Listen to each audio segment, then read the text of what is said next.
नमस्कार, मैं हूं इंद्रमोहन। लॉकडाउन 3 शुरू है। हालांकि इसमें काफ़ी ज़्यादा छूट भी दी गई। सबसे ज़्यादा भीड़ तो शराब के दुकानों के आगे दिख रही है।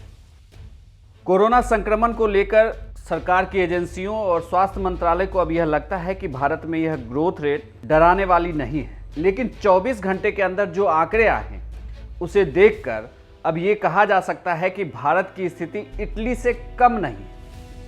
सिर्फ मौत के आंकड़ों में ही फर्क है।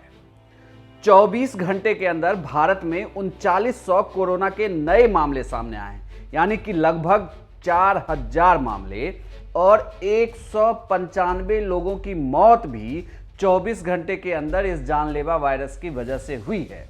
अब आप सोचिए कि लॉकडाउन 3 में जो छूट दी गई है इसका जानलेवा इंपैक्ट कितना ज्यादा है। देश में कोरोना मरीजों की तादाद भी अब बढ़कर 46,000 से ज्यादा हो गई है। इसे इस बात से समझ सकते हैं कि भारत में डेली की ग्रोथ रेट अब अमेरिका, इटली, ब्रिटेन जैसे कोरोना से सबसे बुरी तरह प्रभावित देशों से भी ज्यादा है। कुछ आंकड़े भी आपको जरूर जानने चाहिए, जिससे आपको पता चल जाएगा कि भारत में ये ग्रोथ रेट कितना ज्यादा है और भारत अब कोरोना प्रभावित देशों की सूची में किस नंबर पर आ चुका है। ग्रोथ रेट की बात करें तो भारत अगर कोरोना संक्रमण से सबसे बुरी तरह प्रभावित 20 देशों में डेली ग्रोथ के अकॉर्डिंग अब सिर्फ 3 ही देशों से पीछे रह गया है।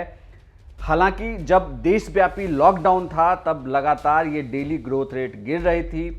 लॉकडाउन 2 के आखिरी दिन यानी कि 3 मई तक भारत में डेली ग्रोथ रेट घटकर 6.1% पर आ गई। इससे तो काफ़ी अच्छी तस्वीर उभर रही थी और इससे ये लग रहा था कि भारत में कोरोना का संक्रमण काफ़ी कम है। लेकिन जब आप इसी ग्रोथ रेट की दूसरे देशों के आंकड़ों से तुलना करें तो भारत का डेली ग्रोथ रेट इटली के मुकाबले 6 गुना ज़्यादा है। इटली में यह ग्रोथ रेट अब सिर्फ 1% ही है, अमेरिका में 2.7% और ब्रिटेन के मुकाबले लगभग 2 गुना, ब्रिटेन में यह 3% है। डेली ग्रोथ रेट के मामले में सिर्फ रूस और ब्राजील ही भारत के ऊपर हैं। इटली से भी ज़्यादा नए मामले अब भारत में आ रहे हैं। आपको एक आंकड़ा और बता दें कि 4 मई को इटली में 1221 नए केस सामने आए, जबकि भारत में 2900 नए मामले सामने आए। इसी तरह 3 मई के आंकड़े को देखें तो उस दिन भारत में कोरोना के नए मामले इटली से भी ज़्यादा रहे, जहां कुल केस इटली में 2 लाख से ऊपर पहुंच चुके हैं। अगर 3 मई की बात करें तो भारत नए केसों के मामले में दुनिया में 5वें नंबर पर था। उस दिन देश में 2644 नए मामले सामने आए, जबकि इटली में यह आंकड़ा 1900 का था। नए केसों के मामले में भारत से ऊपर अमेरिका, रूस, ब्राजील और ब्रिटेन ही थे। 22 मार्च से लेकर अगर आप 3 मई तक के आंकड़ों की तुलनात्मक अध्ययन करें तो यहां भी आपको पता चलेगा कि तब तक स्थिति ठीक थी। लेकिन मई के शुरुआत के अभी तक जितने भी दिन गुजरे हैं, इन दिनों में भारत में यह आंकड़ा बहुत ज़्यादा बढ़ा है।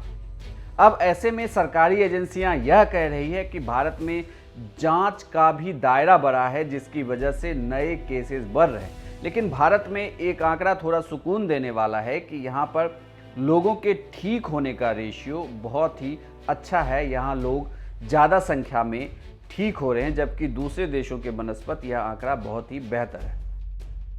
अगर आप पिछले कुछ दिनों की बात करें तो भारत में औसतन 2000 से ज़्यादा नए केस सामने आ रहे हैं और ऐसे में ये आंकड़े काफ़ी डराने वाले हैं। और ऊपर से जब शराब की दुकानों में छूट दी गई है तो पूरे देश से जो तस्वीरें सामने आई वो काफ़ी ज़्यादा डराने वाली तस्वीरें हैं। उसे देखकर यही लगता है कि अगर सोशल डिस्टेंसिंग को यूं ही ताक पर रख दिया जाए और लोग शराब के लिए यूं एक दूसरे से मारामारी करके अगर दुकानों में शराब खरीदने के लिए जमा हो जाए तो फिर कोरोना संक्रमण अगर इस बार फैला तो भारत की स्थिति इटली और अमेरिका जैसी हो सकती है।